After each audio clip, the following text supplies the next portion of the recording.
우리나라 삼국지.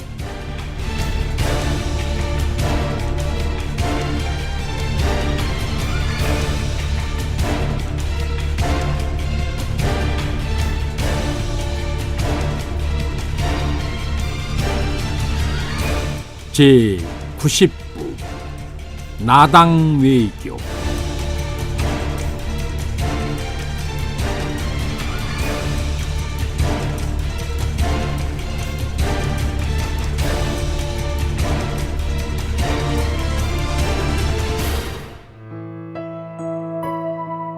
서력 656년 신라 무열태왕 3년, 찬 바닷바람에도 불구하고 선착장에서 발걸음을 멈춘 채 주위를 둘러보느라 여념이 없는 사내가 있었다.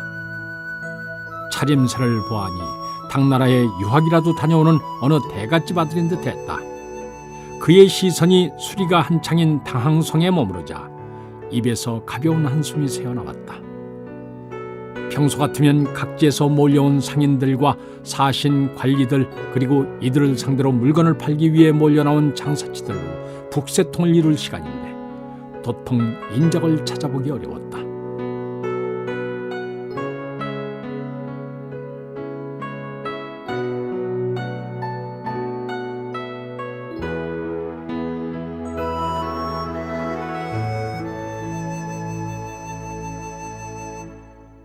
선착장을 벗어나니 주변에 부러진 창과 꺾인 화살, 그리고 타담한 집들의 흉물스런 모습이 눈에 들어왔다. 대체 어찌 된 일인지 모르겠습니다. 시종은 사색이 되어 연신 주인의 얼굴만 살폈다. 요 근래 고구려와 백제가 자주 공격해온다는 말을 들었다만 피해가 이 정도일 줄은 몰랐구나. 사내는 아무렇게나 팽개쳐진 투구를 들어올리며 혼잣말처럼 중얼거렸다. 주종 간의 얘기가 오고 가고 있는 동안 당성쪽 언덕 위에서 한때의 군마가 모습을 드러냈다. 잔뜩 겁을 집어먹은 하인은 금방이라도 달아날 기세였다. 가만히 있어라. 보아하니 우리 신라의 군사들 같구나. 사내는 침착하게 하인을 다독였다.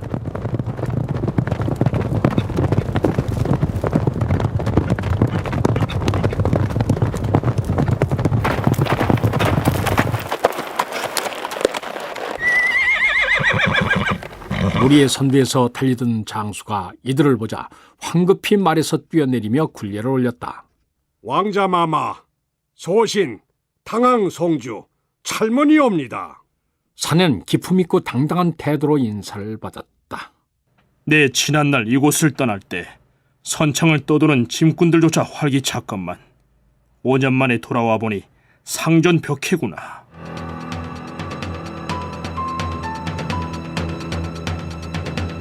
사내는 바로 신라 무열패왕의 둘째 아들이자 당고종의 수귀인 김인문이었다. 수귀란 당나라에서 임금을 호위하는 이웃나라의 왕자들을 지칭하는데 일종의 볼모와 같은 성격이었다. 춘추는 고구려와 백제를 견제하기 위해 당태종과 손을 잡으면서 그의 셋째 아들 문왕을 수귀로 보냈고, 당고종이 등극한 이후에는 둘째인 인문으로 하여금 이를 대신하게 했다. 이때 인문은 23살의 젊은 나이에도 불구하고 식견과 도량이 넓어 많은 사람들의 아낌을 받았다. 당고종도 인문의 이런 재능을 아끼고 사랑해서 벼슬을 제수하여 늘 옆에 두고 담소를 지녔다. 하지만 고종이 아무리 잘 대해주어도 인문은 신라에 대한 향수를 떨쳐내기 어려웠다. 장안성의 풍광이 금성 길가에 피어난 들꽃보다 못했고, 미주가 논둑에서 마시는 농군들의 막걸리보다 쓰게 느껴졌다. 인문은 아버지 춘추가 왕위에 올랐다는 소식을 듣고 신라로 돌아가려 했지만 한시도 그와 떨어지고 싶어하지 않는 고종의 반대로 눈물을 삼키며 주저앉았다. 인문은 고국 소식이라도 들을까 해서 신라에서 들어오는 상인이 있으면 붙잡고 물어봤다. 그들은 한결같이 고구려와 백제의 협공에 신라가 고전하고 있기에 언제 뱃길이 끊길지 모른다고 걱정을 했다.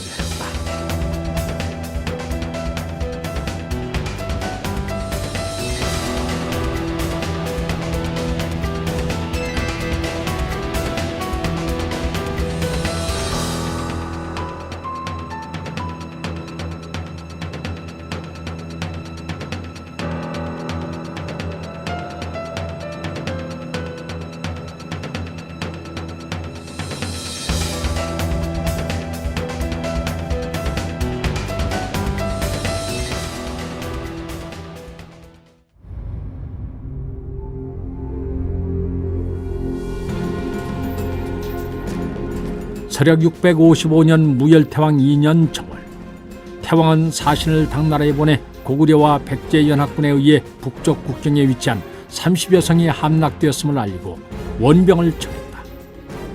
인문은 고종을 아련하고 나오는 신라 사신에게서 신라군이 여제 동맹군에게 연전 연패하고 있다는 소식을 들었다.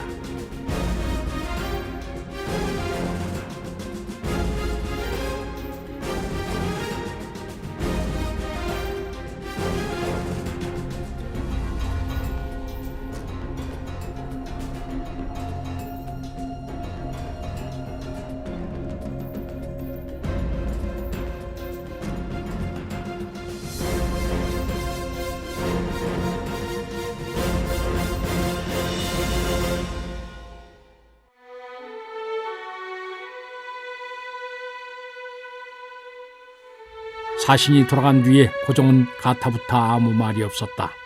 그래서 인문은 혼자서 냉가슴을 앓아야만 했다. 그는 그대로 가만히 앉아서 강 건너 불구경하듯이 쳐다보고 있을 수는 없었다. 인문은 고종 앞에 나아가 간청을 했다. 신라가 지금 위기에 처해 있사옵니다. 예전에 천명하신 대로 당과 신라는 한 놈이 아니옵니까? 신라가 무너진다면 그 다음 차례는 당이 될 것이옵니다. 만일 폐하께서 군사를 일으키시어 신라를 돕는다면 고구려와 백제쯤은 간단히 제압할 수 있사옵니다. 폐하의 광회를 천하에 들이울 수 있는 기회를 어찌 저버리려 하시옵니까? 고종은 인문의 설득에 마음이 흔들렸다. 그는 선왕이 이루지 못한 고구려 정벌을 성공시킴으로써 자신의 뛰어난 능력을 만인에게 보여주고 싶었다. 이제껏 아버지에게 느껴온 열등감을 단숨에 벗어던지고 자신의 위대함을 확인시키고 싶은 욕망이 그의 가슴 속에서 들끓었다. 하지만 고종은 무모한 성격이 아니었다. 그는 태종처럼 천재적인 전략가로서의 자질을 타고나지는 못했지만 사세를 꿰뚫어보는 감각만은 가지고 있었다. 고구려는 결국 짐의 손에 멸망하겠지만 아직은 때가 아니다. 그렇다고 걱정할 필요는 없다. 신라는 아군의 출병 준비가 끝날 때까지 충분히 버틸 수 있으리라. 인문은 고종이 고구려를 치기 위한 준비를 해왔음을 알고 있었다. 고종은 등극한 후 태종의 유지를 받들어 고구려 공격을 중단했지만 얼마 지나지 않아 비밀리에 전쟁 준비를 재개했다. 그렇다면 소신이 신라에 다녀오겠사옵니다. 부왕의 뜻을 여쭙고 당과 협력할 수 있는 방법을 의논하고 돌아오겠사옵니다. 인문은 필사적이었다. 당이 이대로 신라를 포기하게 놔둘 수는 없었다. 좋다. 정 그렇다면 네가 신라에 다녀오도록 허락하마. 하지만 조심해야 한다.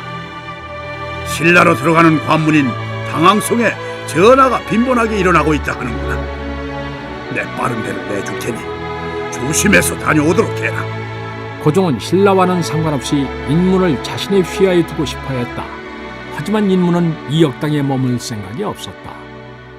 이렇게 해서 인문은 신라로 향하는 배에 몸을 싣게 되었다.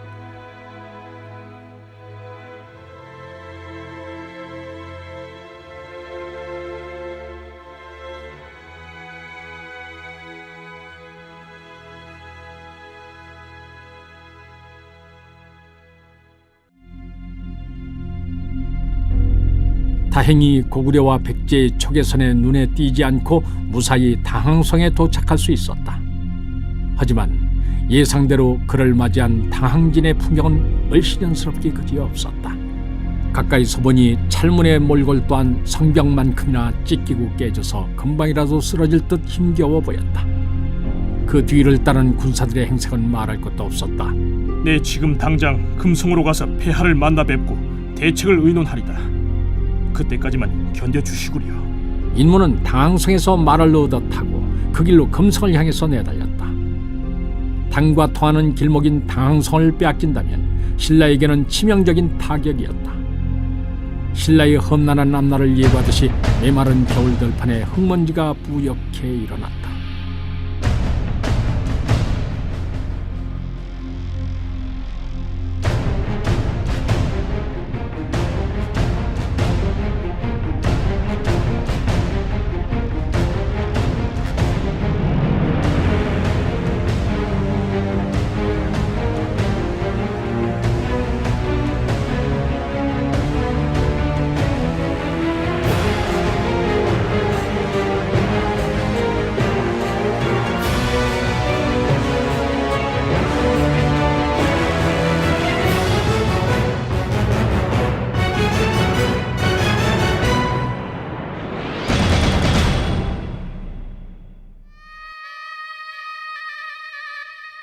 한편 백제 왕실에서는 삼연육각이 울려 퍼지는 가운데 붉은색 옷자락들이 바람을 가르며 우원을 그리고 있었다. 넘실거리는 노을처럼 붉은 빛이 주위를 물들이는 듯했다. 남녀가 짝을 지어 어울리는 춤사위는 금방이라도 뛰어나가 어깨춤을 추고 싶을 정도로 보는 사람들의 몸을 달아오르게 만들었다. 머리에 얹은 장보관이 하늘로 솟구치는 듯하더니 어느새 가죽신이 바닥을 가볍게 두드렸다. 28명으로 구성된 장엄한 악대가 연주하는 고각, 생, 간, 저, 공의 깊은 소리들이 어우러져 무용수들을 휘감고 돌았다.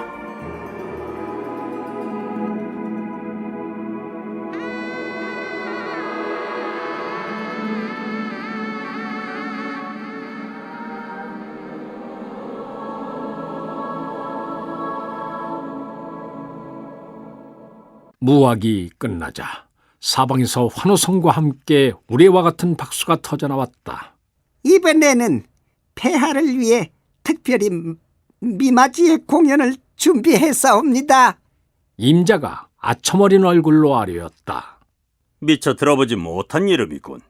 오지역에 유학하여 기양무에서 일가를 이룬 자이옵니다. 잠옷 기대가 되는구나. 어서 대령하도록 해라. 의자태왕의 목소리가 흥분으로 가볍게 떨렸다. 기양무란 음악과 무용, 재담과 놀이 등이 어우러지고 흥겨움과 촌철살인의 입담이 조화롭게 뒤섞인 공양극이었다. 이 당시 불교를 신봉하던 백제 왕실을 중심으로 귀족들 사이에서 많은 인기를 누리고 있었다. 탈을 쓰고 춤을 추기 때문에 가면무라 불리기도 했다.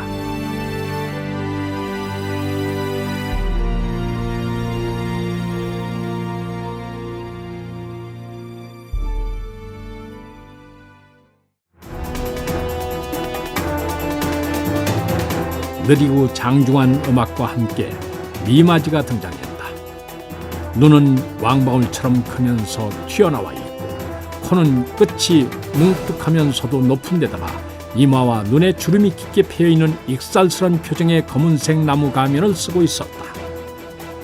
흠 하는 소리와 함께 미맞이는 무겁게 땅을 밟고 한 걸음씩 앞으로 나섰다. 그의 손에는 금강저가 들려 있었다. 마치 무언가를 보호하기 위해 막아서는 듯한 그의 동작은 상대를 위협하기에 충분했다. 주변에서 구경 나온 사람들은 그 기세에 눌려 자신도 모르게 한 발씩 물러났다.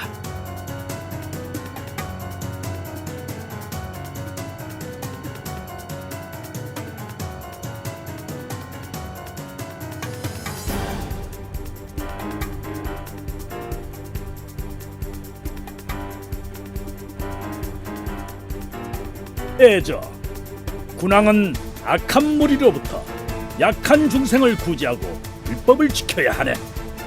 헌데 마군들이 세상을 어지럽히는 때 군왕이라는 자가 미망에 허덕이고 있지 않은가? 법을 수호해야 할 자가 오히려 법을 무너뜨렸으니 내 당장 달려가 주먹에 매운맛을 보여줘야겠다. 미맞이가 재담을 늘어놓자 의자태왕의 얼굴이 차츰 일그러졌다. 옆에서 시립하고 있던 임자는 연신 의자태왕의 눈치를 보며 안절부절 못했다. 미마지의 재담은 분명 백성들의 어려움을 돌보지 않고 주지육림에 빠져있는 의자태왕을 질타하는 내용이었다.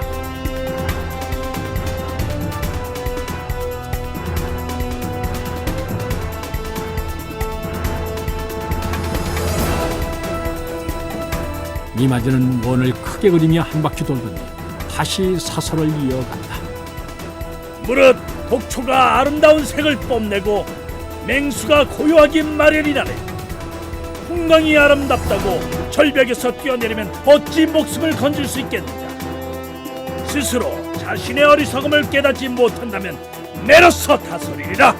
의자태왕이 무녀 금화에게 빠져 눈과 귀를 막고 있다고 꾸짖는 것임을 누구나 다 알 수 있었다. 음악이 경쾌하게 바뀌면서 미마지의 동작이 빨라졌다. 마치 마군의 무리와 한바탕 싸움을 벌이는 듯 주먹을 어깨 위에 올렸다가 큰 소리로 기합을 넣으며 내질렀다. 숨을 멈추게 할 만큼 거센 바람이 일었다.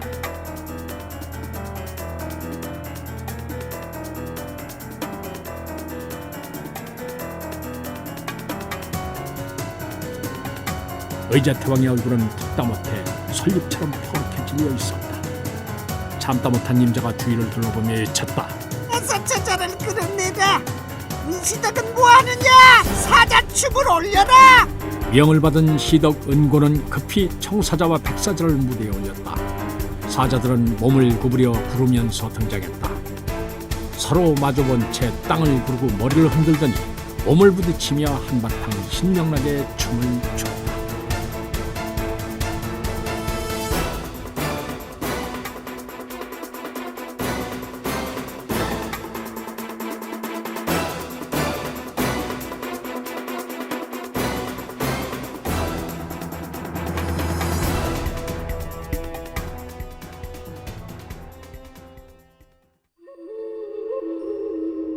은고는 당황하고 두려워서 앞에서 벌어지는 현란한 사자들의 움직임조차 눈에 들어오지 않았다. 미마지를 임자에게 소개한 것은 바로 그였다.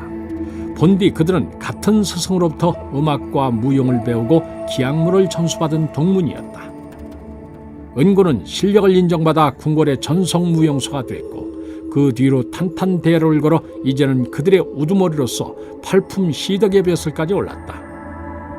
반면 미마지는 일찍이 구도의 길을 택해 바다 건너 옷땅으로 가서 그들의 음악과 무용을 습득하고 연구하여 백제와 서국의 춤을 접목시킨 새로운 형식의 기악문을 만들어냈다.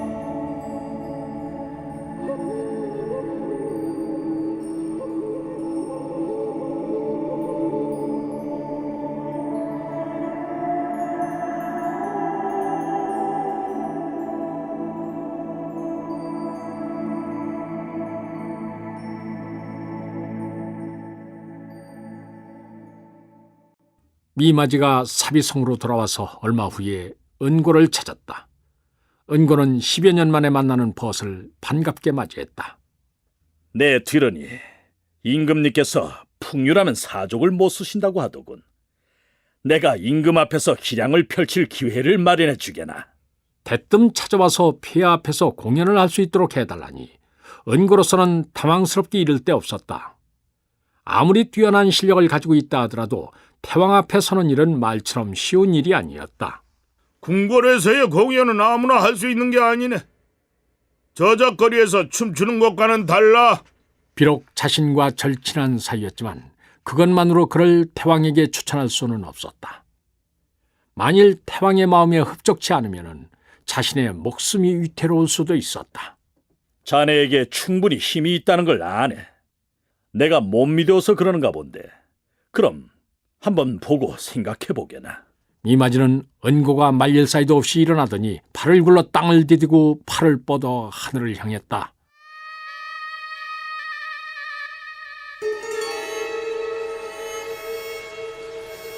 그러더니 눈에 보일 듯 말 듯 몸을 흔들었다. 그 순간 은고는 자신의 눈을 의심하지 않을 수 없었다. 미마지는 온데간데 없고 한 그루 나무가 서 있는 것이 아닌가. 나무는 산들바람에 몸을 맡긴 채 가지를 살랑거리고 있었다. 은고는 숲 가운데 서 있는 기분이 들었다. 그는 바람 소리가 들릴 듯해서 귀를 기울였다.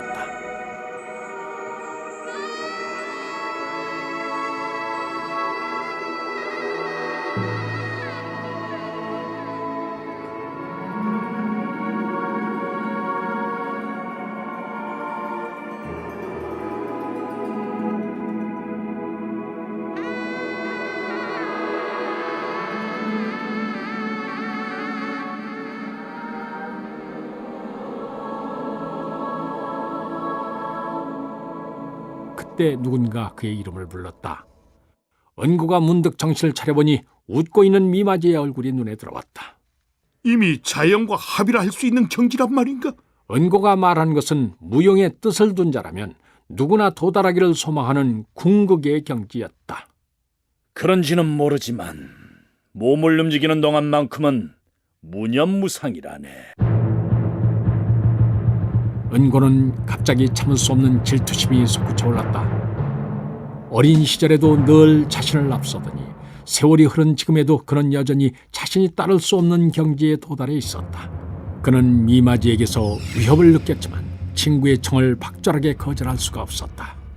그 역시도 완성된 미마지의 춤을 보고 싶은 충동을 누르지 못했던 것이다.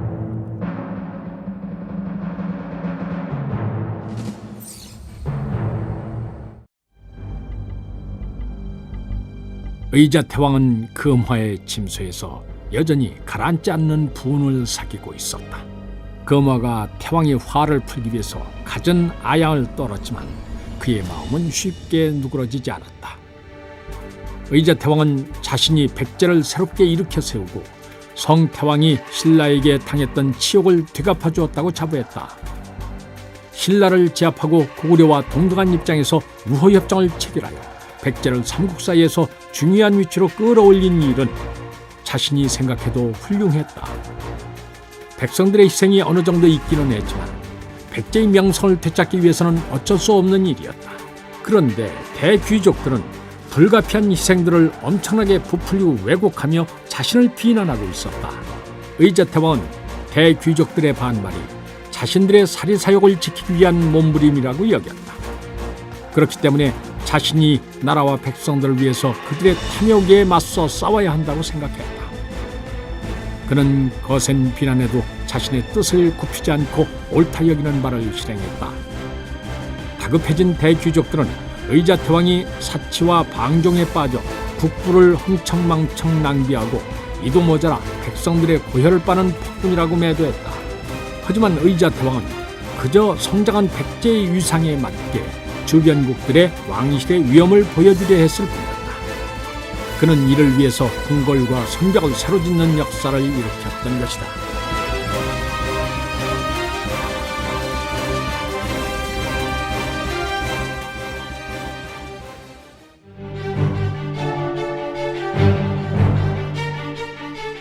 궁궐에서 가무 공연이 자주 열린 것은 의자태왕이 총애하는 금화가 이를 좋아했기 때문이었다. 의자태왕에게는 많은 후궁들이 있었지만 그는 임자가 인연을 맺어준 금화를 끔찍하게 여겼다. 태왕의 신분을 떠나 남자로서 한 여자를 사랑하는 것이 무슨 죄가 되겠는가? 그는 태왕이라면 그 정도의 재량은 가질 수 있다고 생각했다. 하지만 귀족들은 이를 인정하지 않았다. 그들은 금화를 나라를 망치는 요녀라 부르고 자신을 폭군으로 몰아가고 있었다. 의자태왕은 이런 일에 쉽게 화를 내는 성격은 아니었지만 오늘처럼 자신이 좋아하는 기약물을 통해 자신을 비난한 일에는 분노가 치솟지 않을 수 없었다. 예의는 민심을 대변한 역할을 했다. 그러므로 이를 이용하는 것은 자신을 능멸하는 일이기에 앞서 줄곧 싸운 태왕의 권위를 송두리째 흔드는 일이었다. 분명 그 뒤에는 대귀족들의 음모가 도사리고 있을 테였다.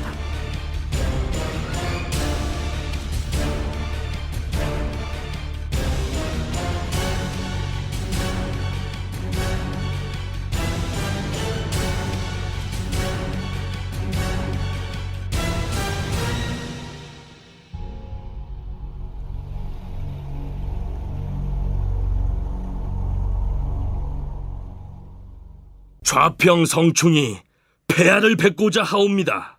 시위의 전원에 의자태왕의 표정이 굳었다. 자신이 행하는 일이라면 공사를 구분 않고 잘잘못을 따지려 드는 성충이었다. 지금 짐이 몹시 피곤하니 다음에 다시 들라 하라.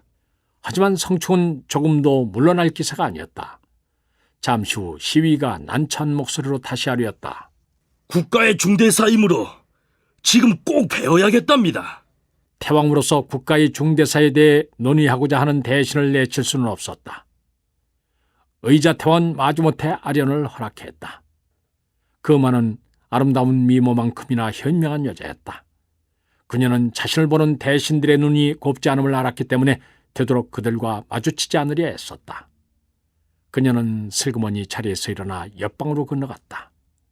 문이 열리고 백발이 성성한 성충이 들어와서 의자태왕에게 절을 올렸다. 이 늦은 시간에 허인 일이요. 소신 성충, 불충의 죄를 범했사옵니다. 당장 엄벌에 처하신다 하더라도 달게밖에 싸웁니다. 늘 오만한 성충이 들어서자마자 죄를 고하니 의자태왕은 의아할 수밖에 없었다. 아니, 그대가 무슨 죄를 지었단 말이오? 의자태왕의 목소리에 날이 서 있었다. 성충은 한동안 고개를 숙인 채 아무 말도 없었다. 답답해진 의자태왕이 목소리를 누그러뜨리며 재차 물었다. 그대가 사심 없음을 짐이 익히 알고 있으니 어서 말해보구려. 의자태왕이 누그러지기를 기다렸다는 듯이 성충이 입을 열었다. 사실 미마지를 궁으로 들여보낸 것은 소신이었사옵니다. 폐하께 많은 간언을 올렸지만 받아들이시지 않기에 계로왕의 고사를 떠올려 이 같은 계책을 썼사옵니다. 미마지에게는 아무런 잘못이 없으니 그를 풀어주시고 대신 신을 벌하시옵소서. 의자태왕이 아무 말이 없자 성충은 다시 말했다. 신은 폐하께서 언젠가는 정도로 돌아오시리라 굳게 믿사옵니다. 성충은 의자태왕을 계로왕에 빗대어 간언을 올렸다. 그런데 이것이 오히려 의자태왕의 심기를 건드렸다. 만일 그의 말에 수긍한다면 자신이 그동안 폭군이었다고 인정하는 셈이었다. 그대의 충정을 어찌 모르겠는가. 허나 그것이 독선과 아집이라는 사실 또한 분명하니 참으로 슬픈 일이다. 죄를 지었으면 당연히 벌을 받아야겠지. 여봐라, 이자를 옥에 가두어라. 태왕의 명령이 떨어지자 밖에서 시위들이 뛰어들어와 성충을 끌어냈다. 성충은 모든 것을 책만든 눈을 지그시 감은 채 순순히 끌려나왔다. 의자태왕은 군사들에게 붙잡혀가는 성충을 보며 마음이 복잡했다. 비록 자신을 불편하게 만드는 신하였지만 나라와 백성을 생각하는 그의 충정만큼은 인정하고 있었다. 성충이 감옥에 갇히자 태왕을 둘러싼 세력들 간의 갈등의 골은 더욱 깊어졌다.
한편 금성에 도착한 인무는 성문을 들어서자 잠시 머뭇거리다가 궁궐로 방향을 잡았다.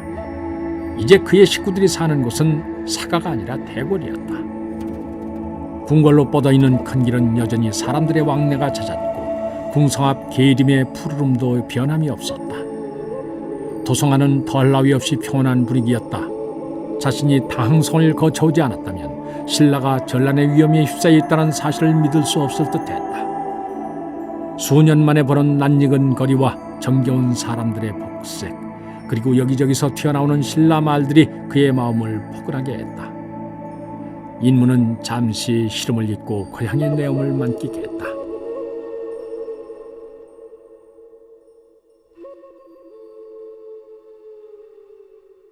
궁성문을 들어서려 하니 수비병들이 막아섰다.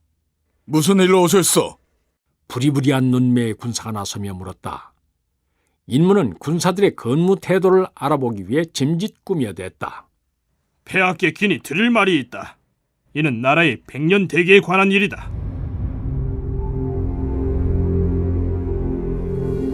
인문은 나라가 부흥하려면 언로가 열려 있어야 한다고 생각했다. 그는 몇 년 동안 당고중에 측근에서 지내면서 당나라가 성장하는 모습을 지켜볼 수 있었다. 당나라는 태종 이후로 혼란스러웠던 나라를 정비하고 백성들을 하나의 테두리로 묶어나가고 있었다. 이를 위해서 많은 정치적 배려들이 있었지만 그 중에서도 인문에게 가장 인상 깊었던 것은 차별 없는 인재 등용과 각 지방의 요구와 의견을 적극 수렴해서 정치에 반영한다는 점이었다. 인문은 신라가 고구려와 백제를 능가하는 대국이 되기 위해서는 신분의 차별 없이 우수한 인재들을 키우고 고하를 막론하고 백성들의 목소리에 귀를 기울여야 한다고 생각했다. 하지만 신라는 뼛속까지 신분의 낙인이 찍히는 철저한 신분제 사회였다. 오로지 왕통을 잇는 성골과 대귀족 세력을 이루고 있는 진골만이 정치의 주류에 편입될 수 있었고 육두품 이하의 품계나 지방 호족들은 기회조차 주어지지 않을 정도로 철저히 배제되어 있었다. 신라 사회는 법제를 통해서 신분에 따른 차등을 공식화하고 5등급 대하찬 이상의 고위관직은 오로지 진골 이상의 귀족만이 오를 수 있도록 했다. 그리고 관등에 따라 의식주의 규모와 질에 차별을 두고 있었다. 그러니 뛰어난 인재들이 신분이 낮다는 이유로 사장되는 경우가 비일비재했다. 나라 안의 자원을 제대로 활용하지 못하는 것은 신라에 있어서 커다란 손실이었다. 더구나 이로 인해 생겨나는 위화감은 나라의 발전을 저해하는 위험 요소였다. 인문은 아버지 춘추라면 골품제의 폐해에 대해서 충분히 인식하고 있으리라 여겼다. 춘추 스스로가 오직 성골만이 왕위를 계승하는 법제에 대해 불만을 토로해왔고 권력에서 소외됐던 가야계의 유신과 같은 인물들을 적극 포용하고 있는 점들이 이를 대변해 주었다. 이제 골품제에 있어서도 변화의 바람이 불 것이었다.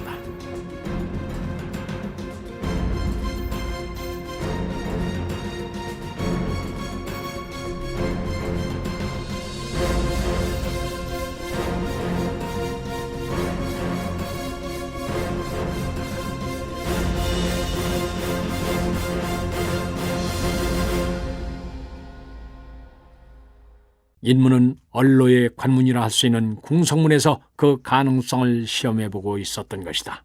그렇다면 잠시 기다려 주십시오. 그리 중대한 일이라면 당장 안에 연통을 넣으리다. 수비병은 인문의 요구를 진지하게 받아들였다. 지난날 같았으면 당장 경을 치고 쫓겨날 일이었다. 인문은 수비병의 처신을 보고 신라의 앞날이 어둡지 않다고 여겼다. 그때 인문의 등 뒤에서 울림이 좋은 기운찬 목소리가 들려왔다. 아니, 오랜만에 돌아왔으면 어서 들어가 부모님을 뵐 일이지. 여기서 뭘 하고 있느냐? 인문은 낯익은 목소리를 듣고 웃으며 돌아섰다. 대장군께서는 여전하시군요. 이 당시 신라에서 대장군이라 불리는 사람은 오직 김유신뿐이었다. 그동안 좀 야유인 것 같구나. 고향 산천이 눈앞에 어른거려 침식을 이루지 못할 지경이었습니다.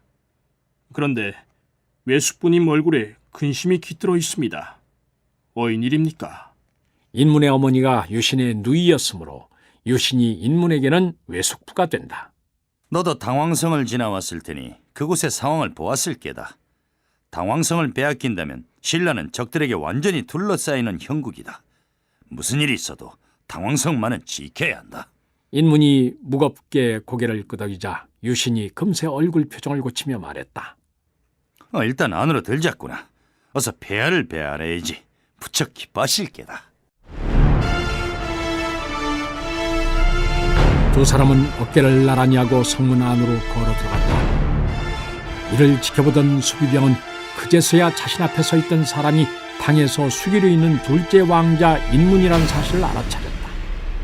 당황한 수비병은 스쳐 지나가는 인문과 유신을 향해서 황급히 굴려를 올렸다. 그리고 그들의 뒷모습을 바라보았다.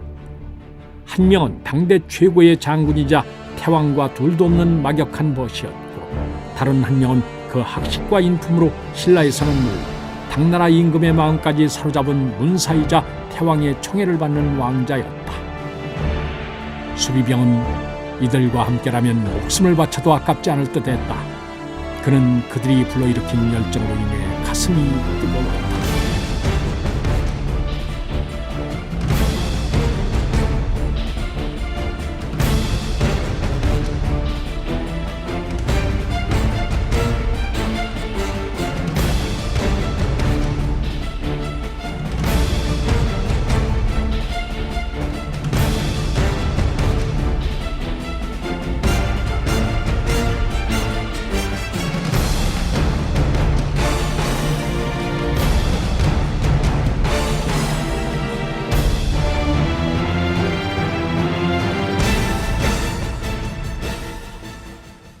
무열태왕을 아련한 인물은 그동안 가슴에 쌓아두었던 부자의 정을 마음껏 풀어놓고 싶었다.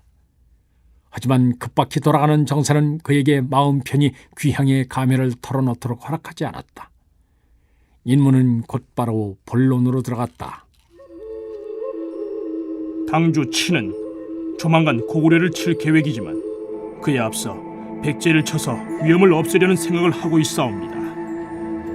이는 우리에게 더할 나위 없이 좋은 기회이옵니다. 당과 힘을 합쳐 백제를 친다면 고구려도 함부로 구원하러 나서지는 못할 것이옵니다. 하나 그러기 위해서는 당군과 합류하여 백제를 압박할 수 있는 거점이 있어야만 하옵니다. 그런 의미에서 당항성은 매우 중요하옵니다. 인문은 무열태왕에게 당고종의 의중과 당조정에 돌아가는 상황을 설명했다. 먼저 당항성에 병력을 보강하고 그곳으로 통하는 길목에 새로운 성을 쌓아 2중 3중으로 적의 침입을 막아야 하옵니다. 언제 다시 고구려나 백제가 쳐들어올지 모르니 서둘러야 하옵니다. 인문은 토목의 조예가 깊었으므로 공사 책임자로 적격이었다. 무열태왕은 인문을 압독주, 지금의 경북 경산의 군주로 임명해서 금성에서 당성으로 통하는 길목인 장산의 성을 쌓도록 하고, 지난날 당의 수기로 있었던 셋째 아들 문왕을 대신 장안해 보냈다. 당나라에 도착한 문왕은 인문이 돌아올 수 없는 이유를 알렸다. 당고정은 이를 받아들여 인문에게 3년의 기한을 주어 신라에 머물게 했다.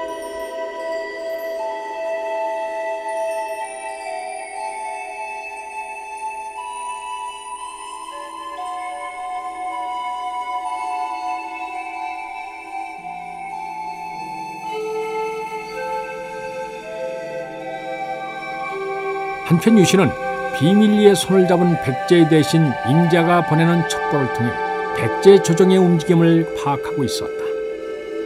더불어 백제의 사비성을 비롯한 주요 성들에서 암약하고 있는 간자들을 동원해서 유언비어를 퍼뜨려 사회의 불안을 조장했다. 백제는 가뜩이나 태왕파와 귀족파의 대립으로 어수선한 형국이었으므로 흉흉한 말들이 급속히 퍼져나갔고 백성들의 불안감은 가중되어 갔다.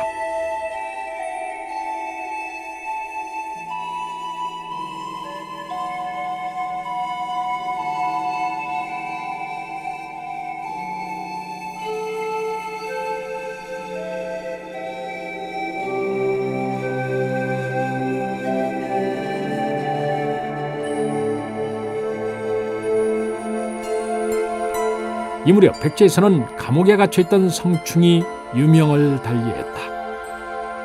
의자태왕은 성충을 옥에 가두자마자 곧 마음이 누그러져 그를 풀어주려 했지만 태왕을 둘러싼 간신들은 이번 기회에 태왕을 우습게 여기는 귀족들에게 본때를 보여줘야 한다면서 극렬하게 반대했다. 이에 앞장선 사람이 바로 임자였다.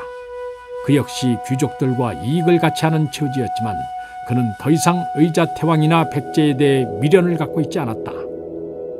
성충은 결국 감옥에서 죽음을 맞이했다. 하지만 성충은 목숨이 다해가면서도 의자태왕에게 충정을 담은 글을 올렸다. 충신은 죽어서도 임금을 잊지 않는다 하였으니 한 말씀 올리겠사옵니다.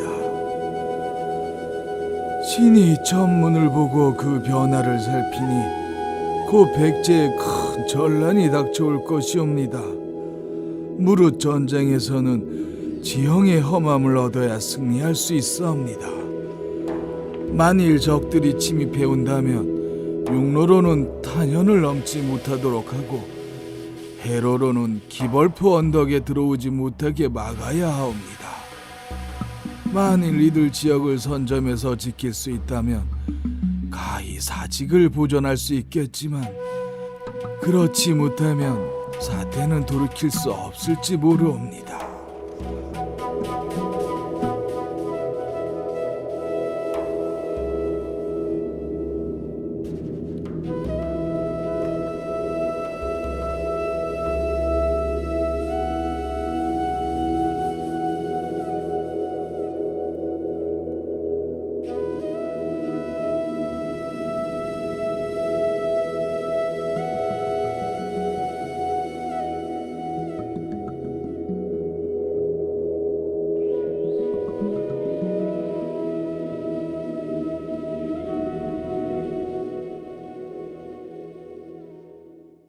의자태왕은 성충에 올린 글을 읽고 대수롭지 않게 여겼다.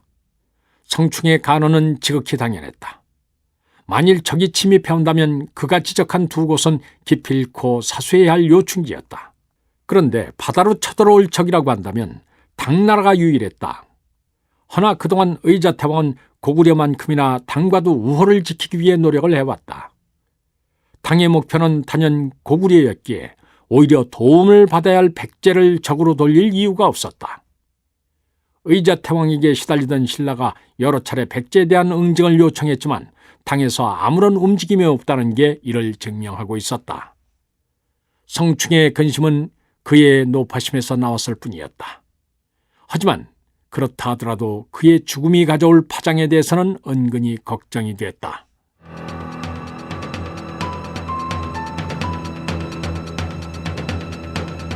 의자태왕의 예상대로 성충의 죽음으로 인해 대귀족들은 태왕에게 완전히 등을 돌렸다.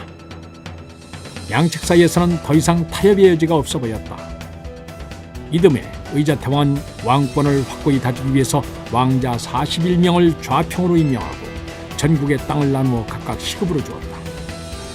의자태왕은 이들을 각기 중앙과 지방의 요직에 임명함으로써 귀족들이 기존에 누리던 권한을 축소하려 했다. 하지만 이는 왕권을 강화하기는커녕 오히려 군병력의 분산과 내부 분열을 가속화시켰다. 의자태왕은 고립되었고 백제의 힘은 눈에 띄게 약화됐다.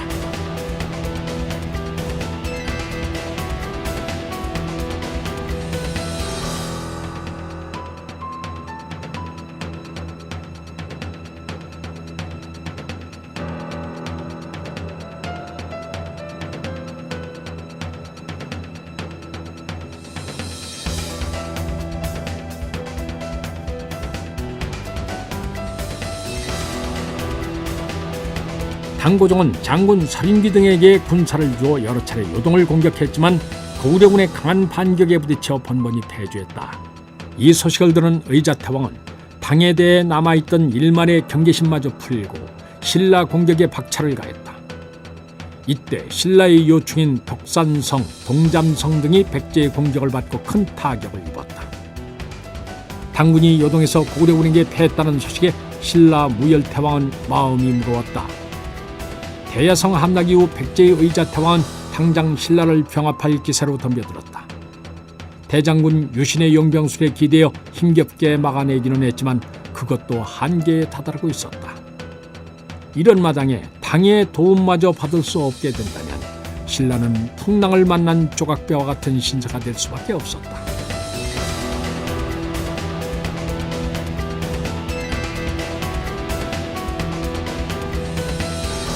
무열태왕은 신하들을 불러 국난을 타개할 방법을 의논했다. 지금 돌아가는 상황을 볼 때 언제까지 당의 도움만을 기다릴 수 없소. 그들은 고구려와의 싸움에서조차 고전을 면치 못하고 있으니 우리를 도울 여력이 없을 것이오. 그러니 우리 나름대로 대비책을 세워야 하오. 무열탕왕의 입가에서 탄식이 절로 새어나왔다. 지략이라면 남들에 비해 빠지지 않는다고 자부했지만 별난리 뾰족한 수가 떠오르질 않았다. 지금으로서는 백제군의 침입을 막는 일에 주력하며 기다리는 방법뿐이옵니다. 다행히 이번에 아군이 독산성과 동잠성을 지켜냈으니 백제군 역시 더 이상 밀고 들어오기는 어려울 것이옵니다. 이찬 문충이 큰 체격에 어울리지 않는 쇳된 목소리로 아뢰었다. 문충의 위로에도 무열태왕이 걱정을 거두지 않자 유신이 나서서 아뢰었다. 그리 심려하실 필요는 없사옵니다. 백제의 국내 사정도 대군을 함부로 움직일 만큼 그리 좋지는 못하옵니다. 의자 태왕이 아들들에게 군사를 주어 각자의 영지를 파견해놓고 있는 관계로 백제의 군사력은 분산되어 있사옵니다. 또한 군신 간의 내분으로 인해 전투에 참여할 장수들마저 부족한 상황이옵니다. 비록 의자 태왕의 친위 부대가 강하다고는 하지만 귀족들의 반발로 지원이 원활치 못한 상황이니 전투를 오래 끌면 제풀에 물러서게 되어 있사옵니다. 게다가 지금 백제는 민심이 극도로 불안한 상태이므로 언제 정변이 일어날지 모른다 하옵니다. 유신은 확신에 차 있었다. 유신의 자신감은 주변 사람들에게 전염됐다. 유신의 말이 끝나자 한순간에 편전의 분위기가 밝아졌다. 소신이 당장 당나라로 건너가 당주를 설득하겠사옵니다. 맡겨주시옵소서. 당나라에 보낼 사신으로 내정된 인문이 나섰다. 비록 당이 국지전에서 몇 번 패했다고는 하나 이는 단지 상대를 떠보기 위한 전초전이었을 뿐이옵니다. 저는 당주가 약속을 지키리라 믿사옵니다. 인문이 말을 채 꺼내기도 전에 유신이 반대하고 나섰다. 굳이 외국에 의존할 필요가 있겠는가? 우리 군대만으로도 충분히 백제를 제압할 수 있다. 유신은 무슨 일이든 무조건 이민족인 당의 힘을 빌리려 하는 태왕이나 인문의 태도가 매우 못마땅했다. 이제껏 자신이 조련해온 신라군은 비록 수적으로는 백제의 열세일지 모르나 사기만은 그 누구보다 더 높았다. 당의 공격으로 고구려군이 함부로 움직이지 못하는 상황에서 혼란을 겪고 있는 백제와 맞서 싸운다면 충분히 승산이 있었다. 그렇지 않습니다. 백제는 무시할 수 없는 저력을 가지고 있습니다. 지금은 내분으로 혼란에 빠져 있지만 외적의 침입을 받게 되면 일순간에 다시 뭉칠 것입니다. 그들이 전력을 다해서 싸운다면 우리 신라의 군대만으로는 도저히 감당할 수 없습니다. 만사를 확실히 하기 위해서는 당군의 개입이 절대 필요합니다. 인문은 단호하게 자신의 뜻을 밝혔다. 이에 유신이 크게 화를 내며 인문을 꾸짖으려 했다. 그때 잠자코 이들의 의견을 듣고 있던 무열태왕이 마침내 입을 열었다. 짐이 이제껏 당과의 관계를 개선하는 데 전력을 쏟은 이유는 고구려와 백제 그리고 외의 동맹에 의해 고립되지 않기 위한 노력이었소. 지금 상황이 그리 나아지지 않은 가운데 당과의 협력 없이 단독으로 인접한 나라들과 충돌하는 것은 무모하기 이를 데 없다고 여기오. 대장군도 당과 손을 잡을 수밖에 없는 짐의 심정을 이해하길 바라오.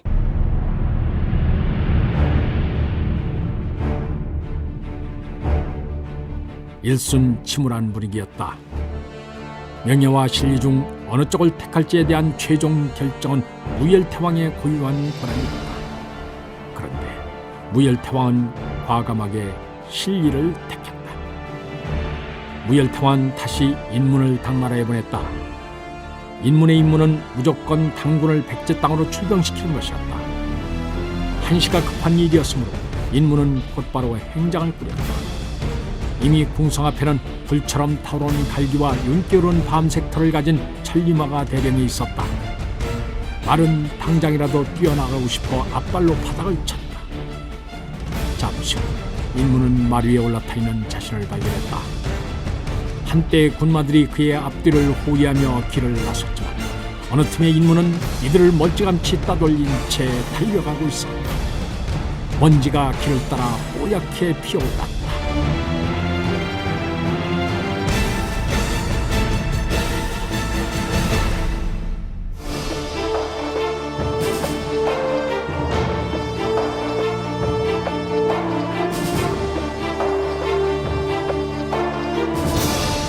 출연 정기항, 이종구, 이정구, 탁원재, 황윤걸, 송두석, 이윤선, 권영훈, 박태호, 곽윤상, 박영화, 김민성.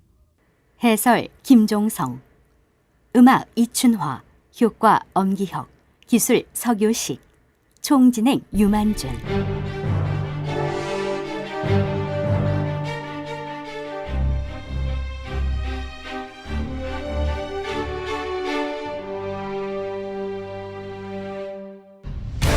임동주 원작, 김기덕 연출, 제90부 나당 외교편이었습니다.